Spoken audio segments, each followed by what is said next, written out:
Good morning.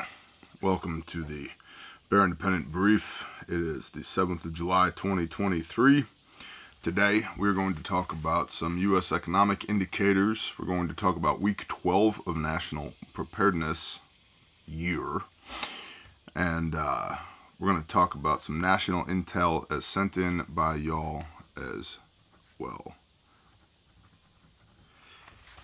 Let's see. If you're new here, you know what to do. Ring the little bell icon, hit the subscribe button, leave a comment for the algo. If you're not new here, you also know what to do. Please share the show with somebody you love, somebody that you think needs to see this stuff. Excuse me. As always, the show is brought to you by Refuge Medical. I'm not some shill for a nameless, faceless corporation. I'm the founder and CEO of Refuge Medical, and we make life-saving equipment, 82 lives saved to date. We'll talk more about that later. Bear Independent Brief, 7 July 23. Expectations of a U.S. recession this year are withering somewhat. That's good news. And the dollar is strengthening. Also good news. Naturally, the two anticipated rate hikes this year are also helping boost faith in the currency. Jonas Galterman, Deputy Chief Markets Economist at Capital Economics, said, quote, "We see room for a dollar rebound in the near term. The U.S. economy looks in better shape than Europe and Asia, which suggests higher for longer is somewhat more credible coming from the Fed than most others." End quote. The Chinese economy, by comparison, depending on who you ask, because numbers out of China are wildly disproportionate with reality. They're not very trustworthy, imagine that. But depending on who you ask, China is somewhere between just eking along and on the brink of collapse. They have lots and lots and lots of issues. They have issues with their currency. They have major issues with their Belt and Road initiatives. They have issues with their population. COVID, by most accounts, actually really affected them quite poorly. Like, a lot of people actually died over there, which is a workforce labor issue. As we all saw during the pandemic, greatly impacted their manufacturing base. And there's a lot of civil unrest. There has been continued civil unrest in China. So the Asian markets, China and all of its neighbors, Asian economies rather, are not doing, they're not swell. We'll put it that way.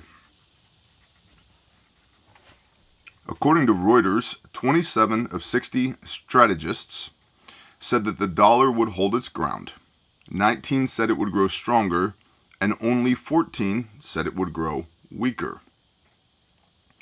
So it's about 50% said the dollar would hold where it is, and a third said that it would grow stronger, and about a quarter said that no, the dollar is going to grow weaker. It's a decent outlook, according to Reuters. Impacts from the strong economic data continue to reverberate throughout American society, changing everyday life for most people. Now, most of this maintenance of the U.S. economy has come from huge shots of federal dollars into the arms of businesses, agencies, corporations, etc. We talked about this in a brief previously this week, that a lot of this money, including infrastructure spending by towns and cities, local governments, is COVID money that hasn't been spent yet, but has to be spent by 2025.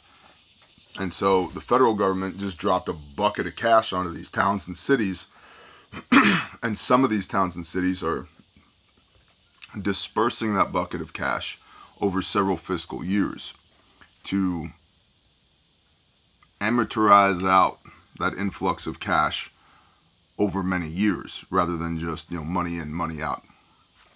There's something to be said as far as the wisdom of that strategy. But the economy is artificially propped up by the influx of these federal dollars from the COVID era. And a lot of Americans right now, those that have savings, a lot of Americans are spending their savings in addition to their income right now, not just income in, money out. They're also pulling money out of the bank or cashing in, 401ks or whatever else they may have in order to just get by in this time of a weakened dollar and heightened inflation. Recently, the average rate for a 30-year fixed mortgage reached 7.22%, which is the highest it's been since last year. This new reality has resulted in what's being called, quote, a critical shortage, end quote, of homes for sale, which of course impacts rent prices, ultimately affecting everyone, even those not looking to buy a house at all. Residential real estate in most places still remains high. However, commercial real estate. Commercial real estate is also getting hit with both the growth of remote work and rising interest rates.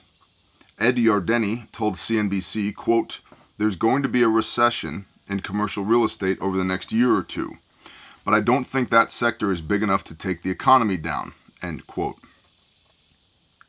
I don't think that sector is big enough to what? To take the economy down.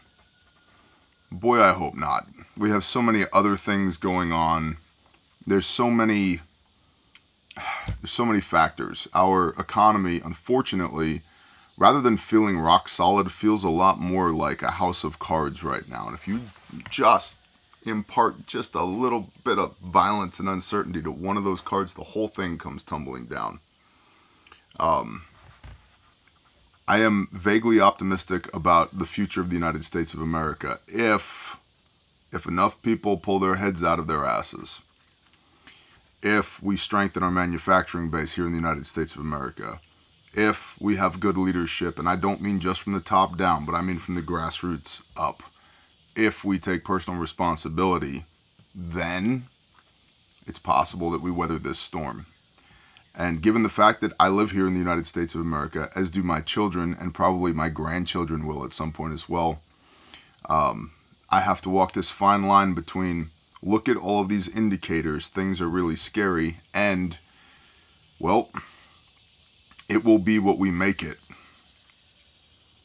Acknowledging that there are absolutely groups of people in this country and globally that don't want the United States of America to prosper. I get that. I live that day to day. All right, we got enemies. Cool. What are we going to do about it? We can sit around and whine and moan and complain about it, or what are we going to do about it? Which gets back to that personal responsibility argument of like, I'm going to do everything that I can do about it to make sure that my children and my grandchildren inherit a country that's better than the one that I inherited from my parents, and not burn a whole lot of time about the things that I can't do anything about. It just is. Maybe the Father will smile on us and sulfur and fire will rain from the sky and take out the Council on 300 or the World Economic Forum or Washington, D.C. Maybe. I don't know. But until such a time as that happens, this is the hand we've been dealt. You got two options. You can fold, or you can play this hand to the best of your ability. I'm not really a fold kind of guy. So, as my pastor is fond of saying, do the best you can with what you got where you're at. Roger that. Working on it. Back to the brief. There's going to be a recession in commercial real estate over the next year or two, but I don't think that sector is big enough to take the economy down.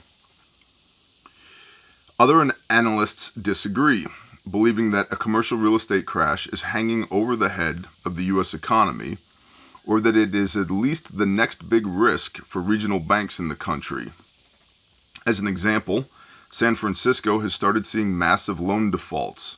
Within a week's time, Park Hotels and Resorts stopped payments on its loan of $725 million for 2 hotels that were valued at $1.5 billion, about twice the value of the loan, in 2016, 7 years ago. This suggests that the value of these two properties is worth less than half of what it was in 2016. That's an indicator. In other words, the value of the properties is below the loan taken out to afford the properties. The loan, the debt, exceeds the value of the asset. In other words, they're upside down. Proverbs, bro. The rich rule over the poor, and a borrower is a slave to the lender. Just days after that, Westfield and Brookfield properties ceased payments for a loan of $558 million that they were paying on San Francisco's largest shopping mall. So these two loans represent $1.3 billion in commercial real estate. Just these two loans on a total of 3 properties in one city. Westfield and Brookfield properties ceased payments for a loan of $558 million that they were paying on San Francisco's largest shopping mall, its most valuable property. The concern is that these major surrenders will create a domino effect as lenders attempt to reduce their exposure. Yeah, in 2 loans, we now are in default on $1.3 billion. To my point of, house of cards, bro. If that happens, if the domino effect happens, banks will become even more cautious about lending, raising the bar even higher for purchasers.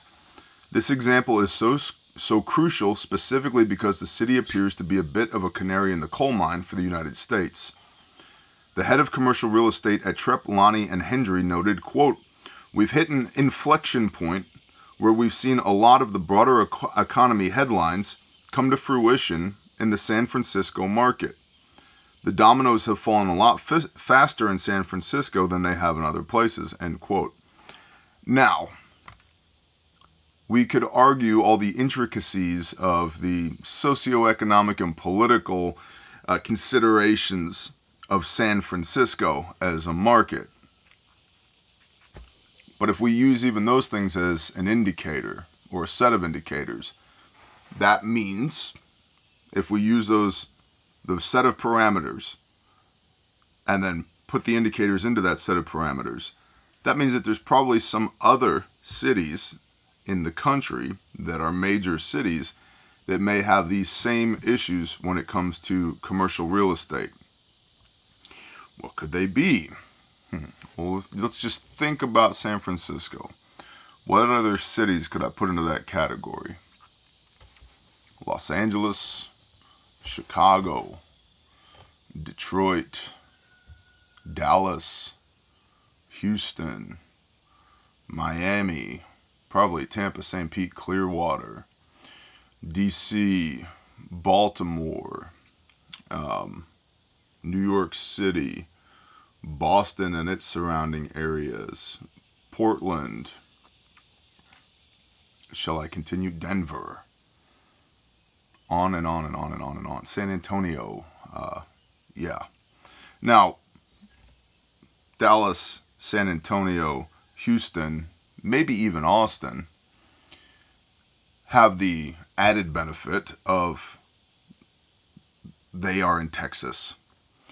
And while national GDP grew last year at a rate of 2.8%, Texas GDP grew by 14% last year. So I wouldn't expect major blue Texas cities to fall anytime soon because #Texas. And for all the brash things I've said about Texas in the past, one thing that's inarguable with Texas is the economy, the state economy of Texas, if they continue to import people from these other places around the country and change the ethos of Texas, which has been an ongoing struggle for years and has not gotten any better in the last decade. It's probably just a matter of time for Texas as well, if they don't remember that boots are supposed to have cow shit on them. And, jean vests and cowboy hats are not a fashion statement They are PPE, personal protective equipment, and that trucks are supposed to have mud on them. And the reason you need a four-wheel drive truck is not in case it snows a quarter of an inch on your perfectly paved, gated community. It's because they're supposed to go off-road. And in certain areas of Texas, you can't even find an opportunity to go off-road, and if you did, you'd probably get sued. Can you tell I'm a little bit jaded from a decade in North Texas? Yeah, not quite a decade. I've lived and worked all over Texas. My great-great-great-grandfather has a county named after him in Texas. My dad's side of the family, Kansas, Oklahoma, and Texas, is filled with our people. So, I have a little bit more rope than others when I talk about Texas. All that being said, if we use San Francisco as a canary in the coal mine and we look at what's happening in San Francisco, that just the default of 2 loans in San Francisco have created a default on $1.3 billion. 2 loans, 3 properties, 1 city. $1.3 billion default in the commercial real estate industry. That's not going to bode well potentially for the entire national commercial real estate industry. Again, there will be pockets of stability, if you will, pockets of prosperity, given the state economic parameters. Again, Texas, for example, Oklahoma, for example, certain other states that are doing well in spite of the Biden regime, not because of the Biden regime. But there are many more cities that are barely hanging on by a thread that it's possible. What are the downstream ramifications of this? Look at Marseille in France. Francais. What was that kid's name? Natl, 17-year-old kid that was, for all intents and purposes, according to 99% of the global reporting on this, was shot and killed in an instance of extreme racism by a French police officer, which somehow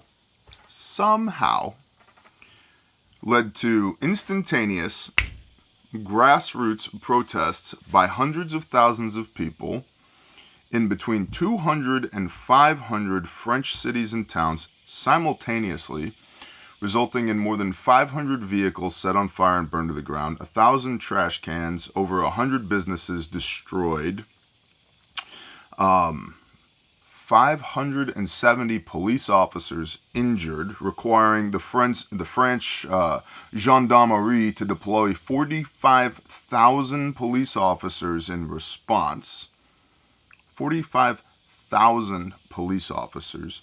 As a comparison, the entire United States of America has 24,980 school resource officers in the whole country. 45,000 police officers deployed in order to deal with this instantaneous, spontaneous grassroots uprising over the 17-year-old kid getting murdered, air quote, by a police officer. Why do I bring this up? Civil unrest due to economic indicators and external influence by they. George Soros, anybody? And what about this Nahel Mazouk, the 17-year-old kid who was just a pizza delivery driver? Nahel Mazouk had been, the reason he didn't have a criminal record, as many have brought up, he doesn't have a criminal record. Why did this cop shoot him? Because he was 17 years old. He had been, I believe it was either 15 or 17 instances at the age of 17 years old of fleeing from police officers or resisting arrest. He had also been jammed up for possession and distribution of narcotics. He was fleeing from the police when he was shot and ultimately killed this last time. And in the week prior to him being attempted to be arrested and then shot because he was fleeing from police officers, fled from police officers. He had evaded or resisted arrest between 3 and 5 times in the last week prior to this incident. This kid was not a saint. Why do I bring all this up? The French have been revolting in the streets for whatever reason they can find. Wage inequality, lack of representation in their governments, now societal unrest due to systemic racism in the French gendarmerie. Who's the puppet master pulling all these strings? One does not have spontaneous grassroots uprisings in 200 to 500 cities simultaneously, including hundreds of thousands of air quote protesters. I watched video footage of people, protesters in France, marching down the street, one of which had a belt-fed machine gun, walking next to the burned out hulk of what used to be a school bus or a public transportation bus. And while he was, feed tray is up, belt in, positioning the rounds, another guy walked past him holding a pistol, and they're all in black with black balaclavas on. Moving not like your average civilian would move. There was a lot of proficiency in the way this one individual, buttstock tucked underneath their arm so that they can hold the weight of this 15-pound gun. Feed tray up, belt in, feed tray down, charging handle, the whole there was proficiency there. It was not the first time that person just happened upon a belt-fed machine gun. Protesting grassroots in France because a 17-year-old kid got shot. Why do I bring that up? That is legitimate civil unrest. And getting back to this house of cards here in the United States of America, how many cards have to be flicked out by they before it starts toppling down, and then they turn up the volume, turn up the heat on these disaggregated splinter cells, if you will, legitimate domestic terrorists who are now marching down the street of your city or your town. Well, that could never happen here. 3 words for you. Black Lives Matter. Mostly peaceful protests. Right? Right. It can happen here. Wherever you happen to be, it can happen here. It can happen here where I'm sitting. Much lower likelihood due to the population density equation that it happens here, but it could happen here. Exhibit A, over my right shoulder. So these are things, unfortunately, in today's day and age, we need to think about. The good news is we have more access to information at any time in human history right now, so that you can come to your own conclusions, make your own decisions about what your courses of action need to be in order to mitigate that risk. This is preparedness in a nutshell.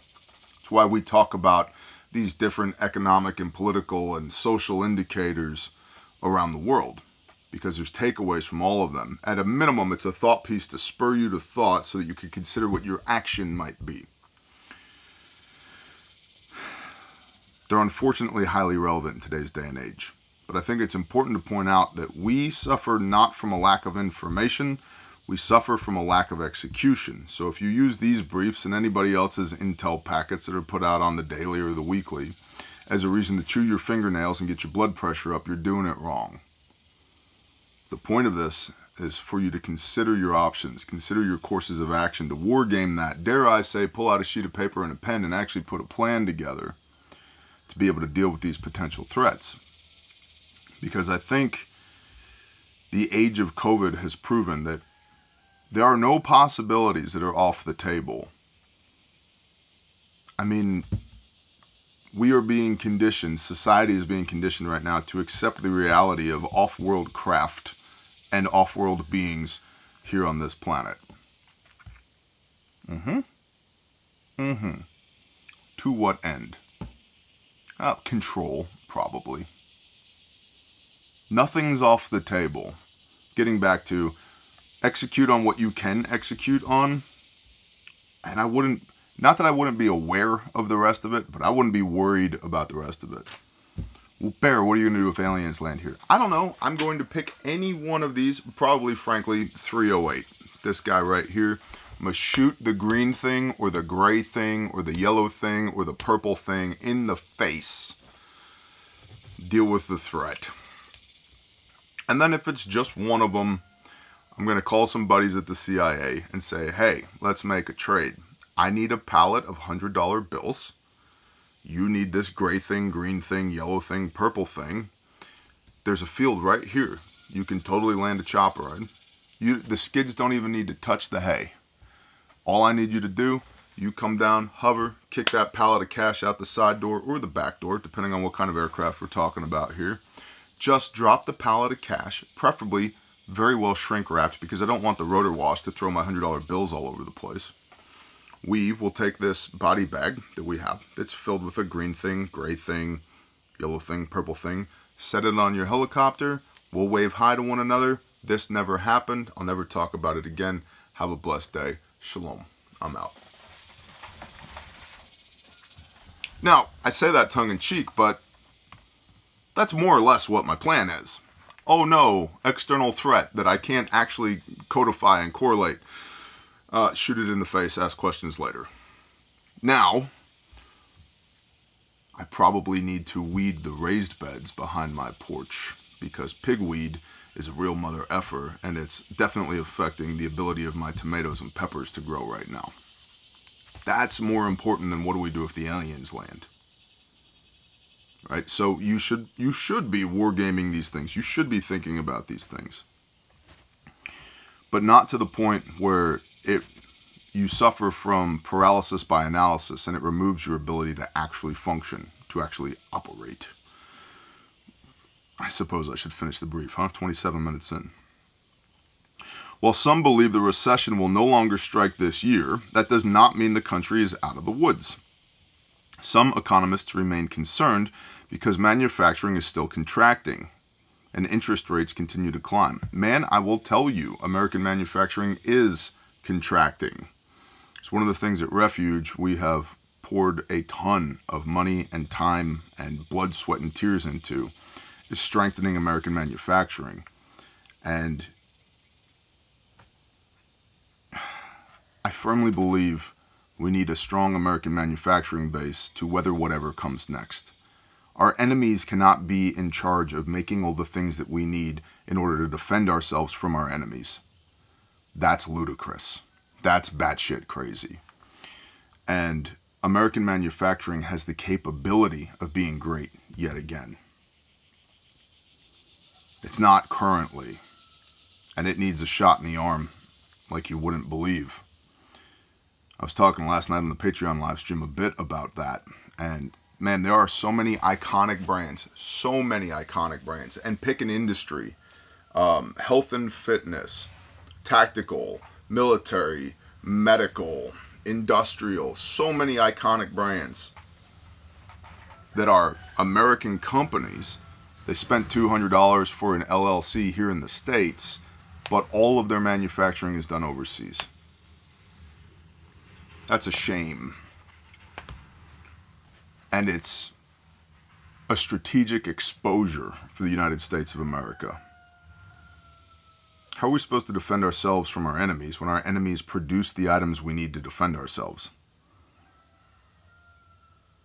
That's a siege. That's a blockade just waiting to happen. So yeah, American manufacturing still unfortunately in the gutter. We, and several other companies, to be honest, are doing our best to get it out of the gutter. So if you have the opportunity to support an American company, and I mean an American manufacturing company, not somebody who has an LLC in Florida and produces their stuff in Taiwan, or an LLC in Utah and produces their stuff in Vietnam. I mean a company that makes their stuff here. I would strongly recommend you do that at every opportunity, because if you don't, those companies will go out of business.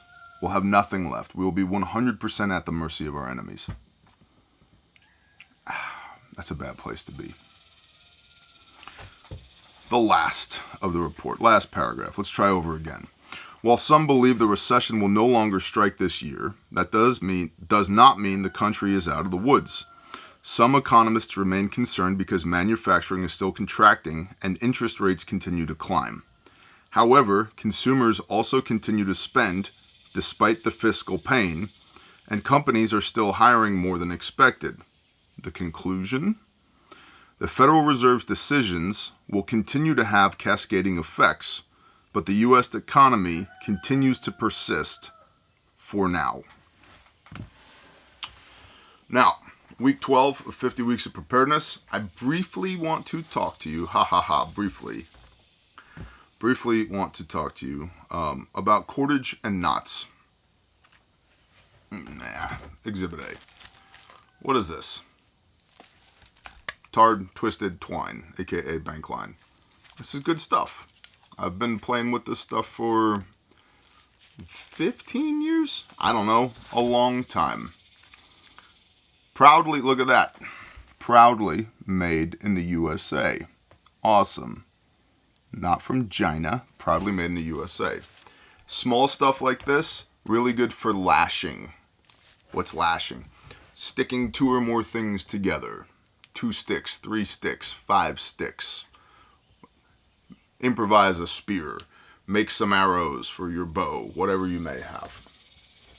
Versus, well, shame on me. You call yourself a prepper and you can't immediately put your hands on a hank of paracord? I know. Shame on me. Well, it's in kits. I actually have a 1,000-foot spool of paracord right outside of this door. I'm not going to go get it. Paracord, cordage. I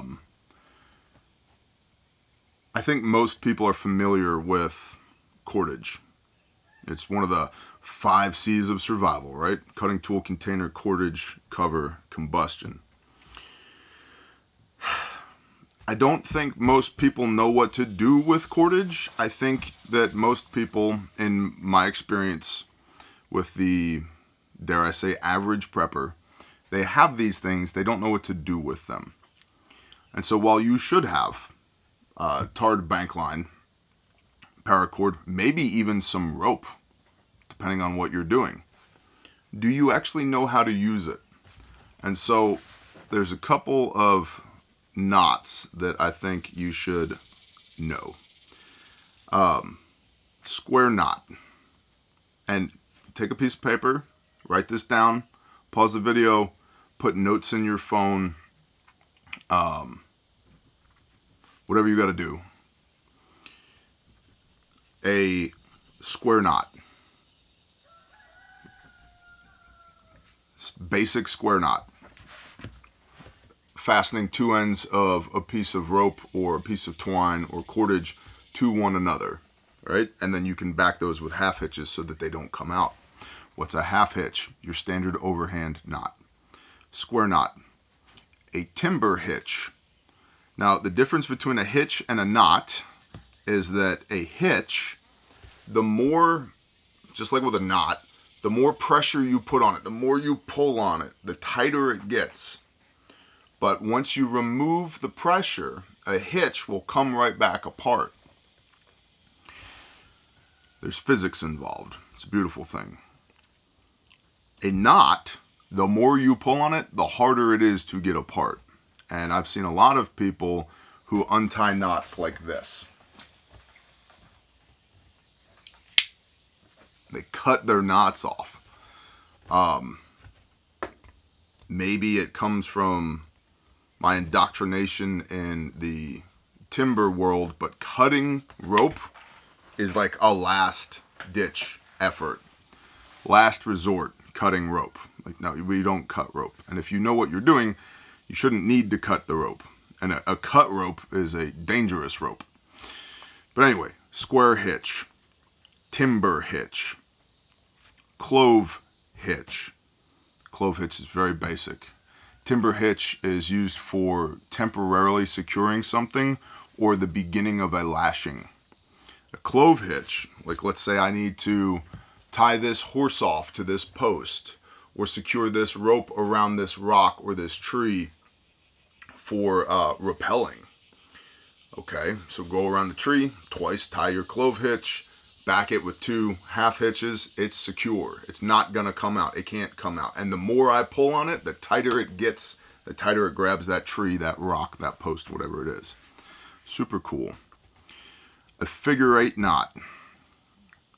This can be put in the end of a working end of rope.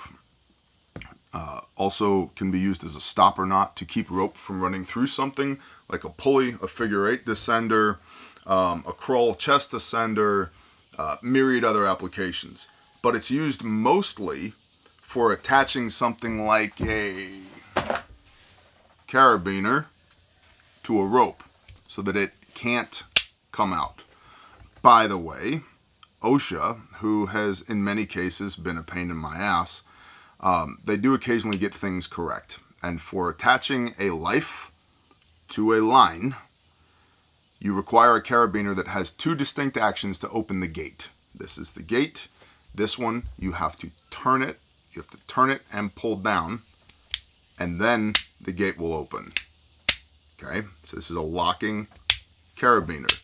The reason for that is this can't accidentally come open, or it's incredibly difficult to make this accidentally come open, which could accidentally disconnect you from the rope that's supporting your life. Generally speaking, rope that supports a life, generally speaking, has to be a 1/2 inch or 13 millimeters in diameter and has to have a breaking strength of no less than 7,000 pounds. Yes. And you can get into static versus dynamic versus Kermantle versus 3-strand versus, I like stable braids myself personally for climbing on, but that's just me. Your mileage may vary. So a figure 8 is what we use to, we put in the end of the line to attach a carabiner to, or a snap link, or a whatever. And then a Prusik, P-R-U-S-S-I-K. This is a friction hitch and very good for taking slack out of like the ridge line for your tarp shelter, or I use them for pulling when I'm doing rigging. Generally speaking, the rope that you make your Prusik out of, because it's one rope that gets tied around another rope. The Prusik rope should be smaller than the diameter of the rope that you're grabbing. So if I'm grabbing a 1/2 inch rope, I want to use a 3/8 diameter rope to grab it. If I'm grabbing a 5/8 or 3/4 inch diameter rope, a 1/2 inch rope Prusik will work. And there's many other friction hitches. I'm also a fan of the VT or the Valdetane Tress, which is far beyond the scope of this video. And you can watch YouTube videos to learn all of these knots, these hitches. The square knot, timber hitch, clove hitch, figure 8, and Prusik or Prusik. The Prusik is really good for applying tension to ropes. And that's a good place to start. So, week 12 of 50 weeks of preparedness. Okay, you have cordage. You have bank line, you have paracord, you have rope. Do you know what to do with it? Most people don't. So, and then when you look at like lashings, at a minimum, just look at like a square lashing. How do I do that? Or box lashing, it can also be called. How do I do that? How do I stick 2 things together with this? Bank line. Okay? Okay, bear. All right. National intelligence. These are all quotes. We've got 3 quotes here sent in from you. These get emailed to intel@bearindependent.com. Intel@bearindependent.com. If you can't spell Bear Independent, you are not allowed to provide intel to the Bear Nation. Okay? Okay. And I very much so want your intel, what you see with your eyes, what you hear with your ears. I don't want, Bear has to watch this video, or here's a link to a news article. Guys, we see all the videos, we see all the articles that you see. I want to know what you're seeing with your eyes, what you're hearing with your ears. That's what matters to me. Okay? Okay, Bear. Along the lines of suspicious fires in industrial and food manufacturing, there was a local lithium plant in western North Carolina that caught fire on Monday, 6/26/23. We'll touch on that again in a minute. Long story short, my kids got strep. Youngest needed amoxicillin. I called the pharmacy, was told they requested a change because they were out and have been for a few weeks. Also, it's not easy to come by. So potential amoxicillin shortage, regional, national, I don't know. If you're seeing that, write in and tell us. Gaston County, North Carolina, from WBTV/Gray News. A large fire that broke out at a Gaston County plant early Monday morning was allowed to burn due to its involving water-reactive lithium. How interesting. We should definitely put that in cars. That was part of the update provided roughly 10 hours after the fire at Livent Corporation, a lithium plant in Bessemer City. Officials said Highway 161 had since been reopened to traffic. Scott Hunter, Interim Emergency Management Director for Gaston County, said the crews got the call at 1:20 a.m. Monday. Eventually, 3 alarms were struck. Quote, "What the fire crews encountered was lithium," end quote, Hunter said, which also is not good for you to breathe as it's burning, BT dubs. He added that due to the water-reactive nature of lithium, no water could be applied, and the decision was made to allow the impacted section of the building to burn. Fire crews and plant employees then went in with forklifts to remove 200 drums of material from other parts of the plant, according to Hunter. When the lithium burned, it created a lava-type product that was contained on the property, Hunter said. Also, not good for you to eat or drink, by the way. County officials said no evacuations have been deemed necessary and the smoke is not believed to be hazardous. Man, I don't know if I believe that just smoke from a fire is hazardous. So lithium smoke from a lithium fire? Officials said no injuries have been reported and all workers have been accounted for. It is not yet known what sparked the blaze. End quote. That is our brief for today. If you're one of those people that jumps off when it's time to discuss the value exchange, this is the part where I bid you adieu. Beat feet, skedaddle. Get out of here. Have a blessed day. Shalom. For everybody else, links in the description for all this stuff. Patreon.com, $5 per month. It is a preparedness consultancy. You ask me the questions, I give you the answers. There's also an incredible community of patrons over there. And you also get access to the Bear Independent Discord channel. $5 per month. It's the best $5 you can spend on the internet. And this morning's video was something that I thought would probably not be that popular, but I answered the question anyway because it was asked in earnest. And the question was essentially, what's the difference between an LLC and a corporation, and how should I set up my business? So I answered that question this morning, and I'm finding, it's still early in the morning, I'm finding that was actually a wildly popular question with a bunch of patrons over on Patreon. So if you have that question, it's been answered this morning. And if you have questions like that, you can ask them on Patreon, and I will answer them in their own 20-ish minute video. And we do that at a minimum 3 times per week, as well as an exclusive Patreon live stream once per week, which was last night. It's The Pelt, Patreon exclusive live stream Thursday. And those are 2 to 3 hours every week of Q&A and community, and there's very few subjects that are taboo. We answer basically every question that anybody asks that's relevant to the conversation. So you can find a link to that in the description below. And if you're one of those people that was on Patreon and your billing information has changed, I didn't kick you off of Patreon. Your credit card processor did. So you may need to re-up. It happens at the beginning of every month. You may need to re-up your billing information on Patreon. Okay? Okay, Bear. Now, Refuge Medical. As I mentioned at the beginning of the brief, I am the founder and CEO of Refuge Medical. We make life-saving equipment. 82 lives saved to date. Praise the Father. 82 lives saved to date. The medical industry, including IFAKs, individual first aid kits, has become incredibly commoditized. That's stupid. It is a race to the bottom. And what is happening is most companies are driven by price, not performance. And therefore, they are putting out, air quote, first aid kits that are filled with overseas manufactured garbage that will break. And I know this because I buy them so that I can break them. They don't work. When somebody you love is dying, or you are dying, and this is preventable, massive bleeding, airway, respiratory, circulation, head injury, hypothermia, everything else, the March algorithm. I said last night on the live stream, if all I had was $100 bills to pack a wound with, I would do it without thinking about the cost involved to save that life. It's stupid to race to the bottom, to commoditize this industry. We don't do that at Refuge Medical.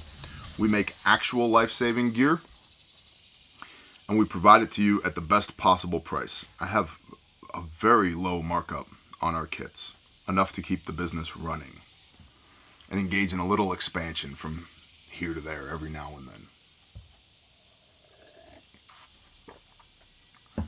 So commoditizing life-saving equipment is the epitome of stupidity to me.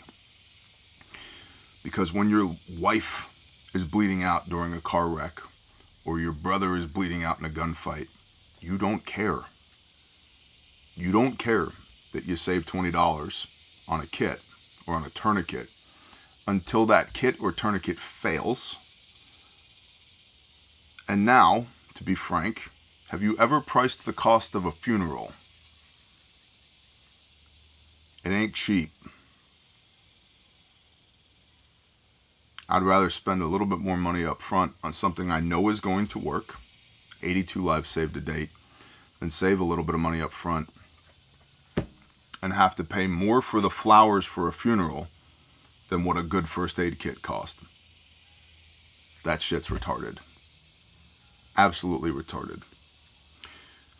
That being said, I want to quickly show you two kits today. This is the bare minimum. This is a relatively small kit. It is Molly compatible, Powell's webbing compatible. You got a cat tourniquet on the outside here, a real, genuine cat tourniquet. Committee on TCCC recommended windlass tourniquet. This is not a Rhino. This is not a Recon. This is not a Rats. This is not Chinese knockoff. This is a real windlass tourniquet.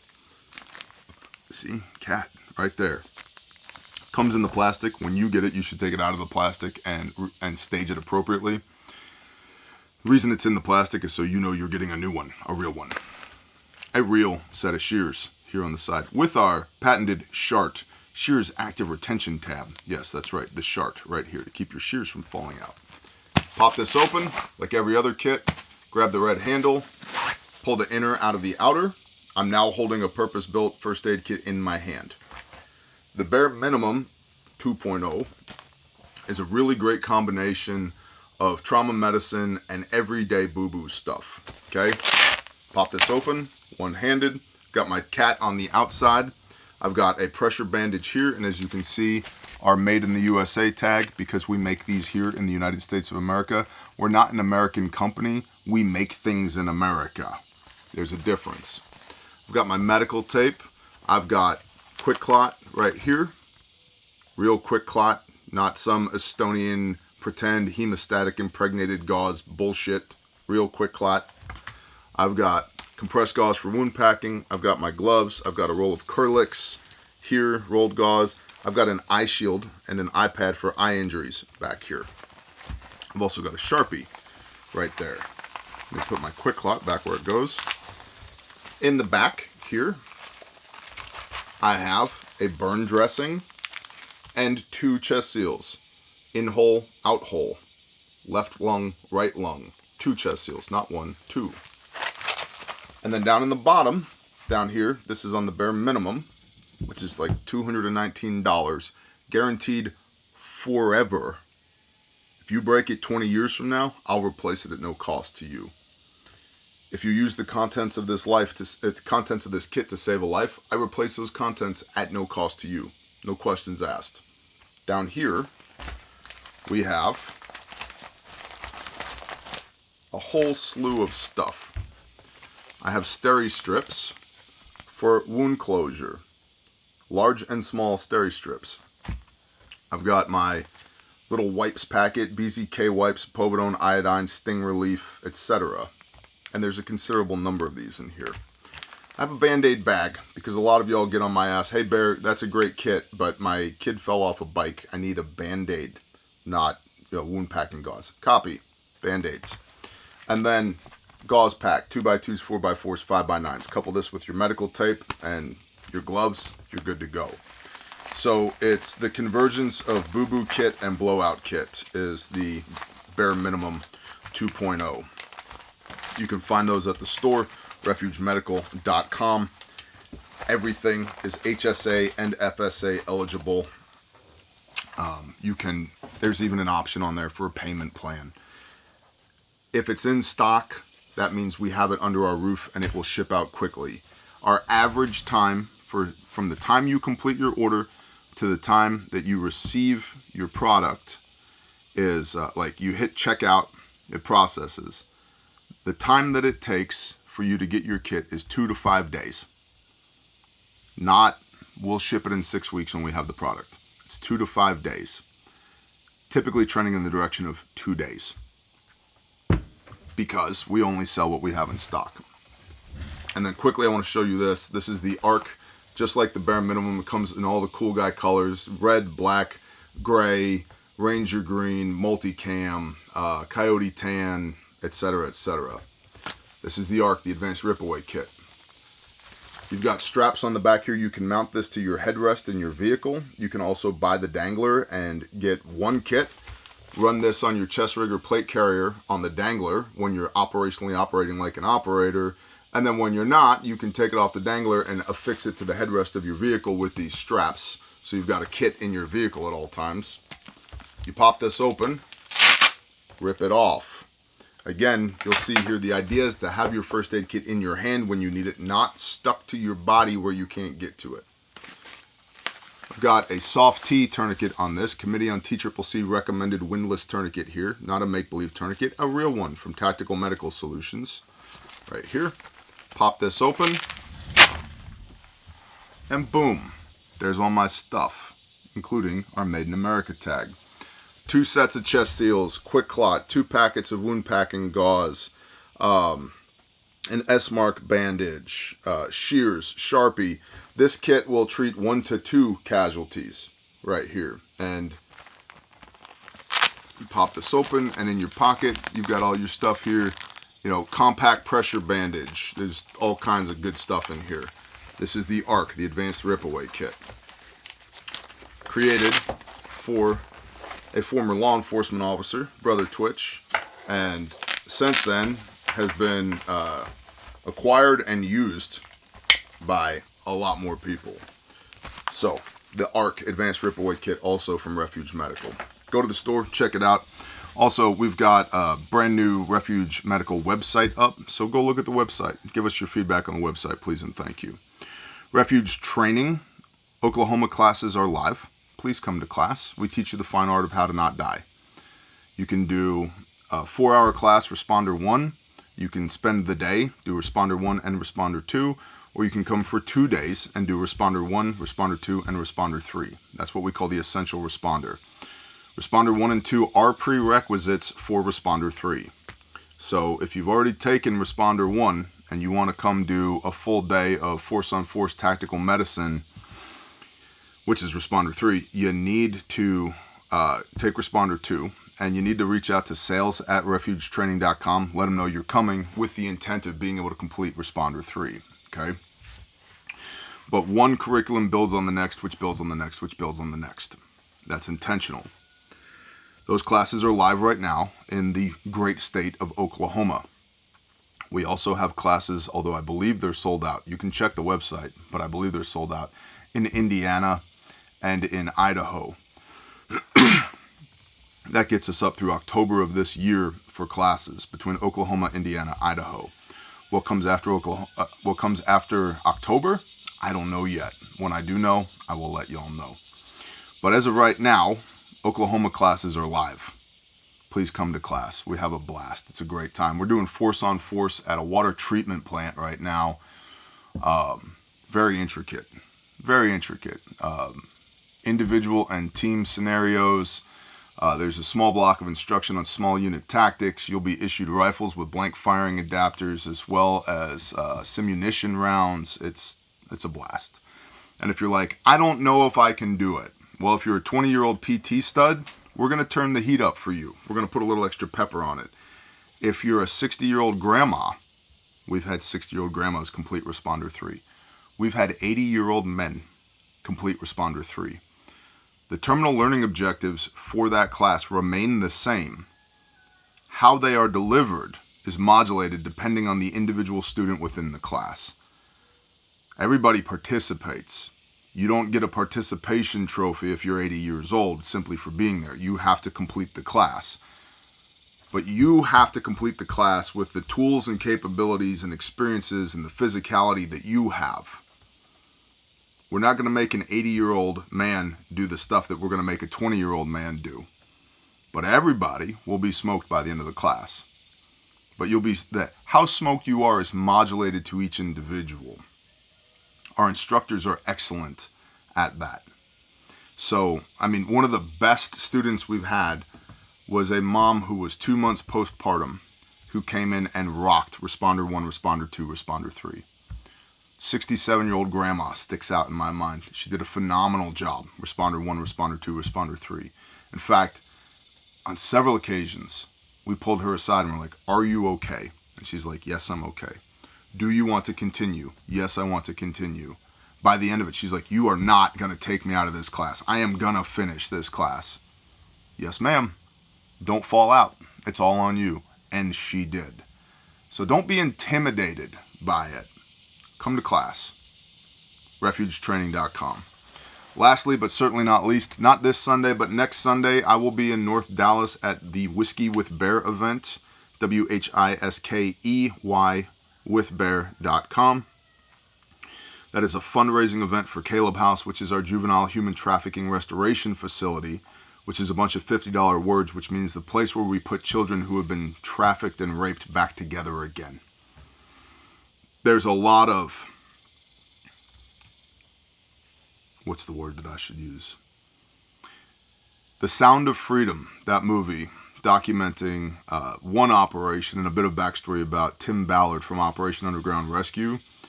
That is gaining a lot of attention right now. There's a lot of people who are really just waking up to the concept of trafficking and anti-human trafficking. That's good. Caleb House does stuff. If you've ever seen me on this platform looking really tired and really salty, that's probably because I've been up for a few nights doing stuff. What do I mean by doing stuff? I mean rescuing and restoring the least of these.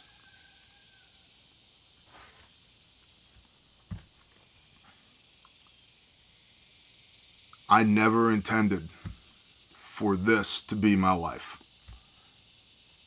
But the Father told me I will do this, and so I am doing this. And I can't do it without you. We have 24 children in our care, ages 1 to 19 right now. 24. I know where there are more. I don't have a place to bring them until Caleb House is built. And every day that I don't get this facility up and running is another day that we can't go get those kids.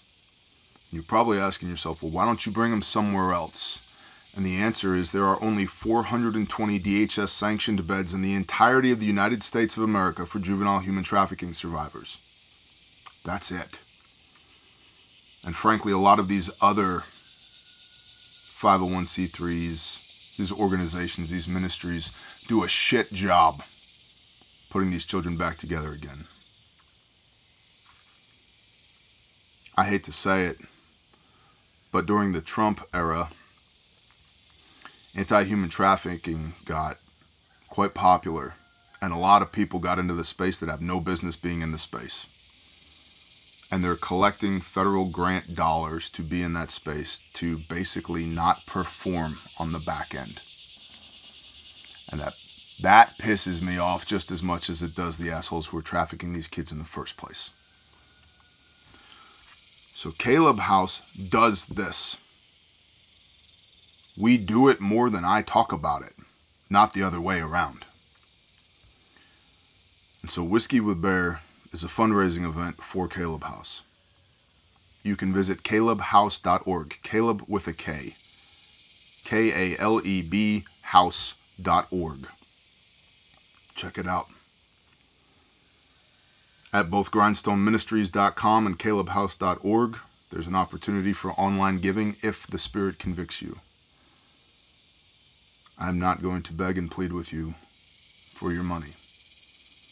If the Spirit convicts you, so be it. If it doesn't, so be it. But I'll be absolutely frank with you, we need all the help we can get. We fight not against flesh and blood, but against nations and principalities and spiritual wickedness in high places. And we have a lot of fighting left to do. And the enemy is significantly larger and significantly more well-funded than we are. But my God is God, and 2 of you shall put 10,000 to flight. And he shall teach our hands to war and prepare us for battle. As King David says, do I not hate what you hate with a righteous hatred? Yes, I hate this. And we are commanded to forsake not the widow and the orphan. And so we do that through Caleb House. So if you'd like to be involved with an organization that does something about anti-human trafficking, that doesn't just talk about it, but that does it, grindstoneministries.com, calebhouse with a K.org. And of course, there's links in the description for some awesome swag from our brothers and sisters at Sanctified Supply Co., proceeds of which support the funding of Caleb House. Caleb House t-shirts, long sleeves, hoodies, our brother Saw's Facts Not Feelings shirt, and our brother Rex's The Real Dope shirt. Links to all that in the description. I appreciate y'all. Long one today. Sorry for that. I hope y'all have a blessed day of prep and a blessed day of rest. I'll see you Monday. Shalom.